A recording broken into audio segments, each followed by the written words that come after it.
Gwenchana.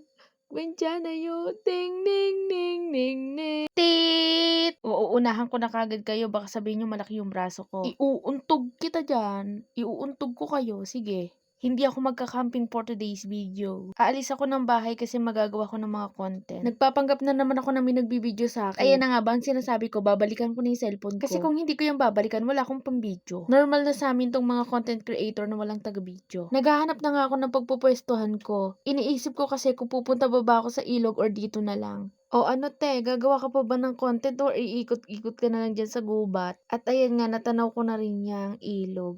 Sabi ko sisilipin ko nga kung magandang tubig. Ay, kaloka, chocolate, wag na. At salamat naman nakita ko tong pwesto na to. Perfect yan para pagpwestuhan ko kasi meron siyang patungan. Ayan, niready ko na nga pala yung aking tripod. Tapos nilapag ko na yung mga gamit ko na dala. At yung isa kong phone. Siyempre, di mawawala yung baon. Tapos itong panlatag, salamin, tsaka yung mga product na bibidyohan ko. Bukod kasi sa Facebook, affiliate din ako sa TikTok. Kesa naman tumungangate, wag mo akong gaya sa'yo, no? I want money.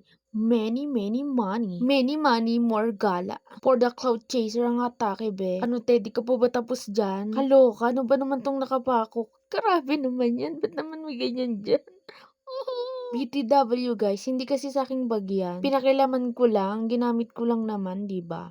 Sorry naman, di ko naman alam na may ganun. Ayan nga, inayos ko na yung mga background and everything para makapag-start na ako sa pagbibideo ko. Kasi alam nyo, maganda talaga mag-video mga sis kapag nasa labas ka ng bahay. Iba kasi talaga yung lightning niya. Maganda yung effect niya sa video. Try nyo din kung nag-a-affiliate kayo, sa labas kayo mag-video. Ayan na nga ba sinasabi ko. Struggle is real. Talagang matutumbayan te, hindi naman kasi pantay. O di ba mga te, ang hirap mag-video. Tingnan mo naman yung mga pinagagagawa namin. Magbibideo kami, gagawa kami ng mga ganyan. Punta kami sa lugar kung saan may magandang lightning. Kailangan talaga sa mga gantong bagay ay may effort. At syempre, meron ka ring time. O, kung ayaw mo sa video ko, pwede ka nang lumaya. Hindi rin naman kita gusto. Anong rainbow? Perfect talaga yung timing niya, no? After ko nga palang mag-video, kinain ko na rin tong dala-dala kong merienda ko.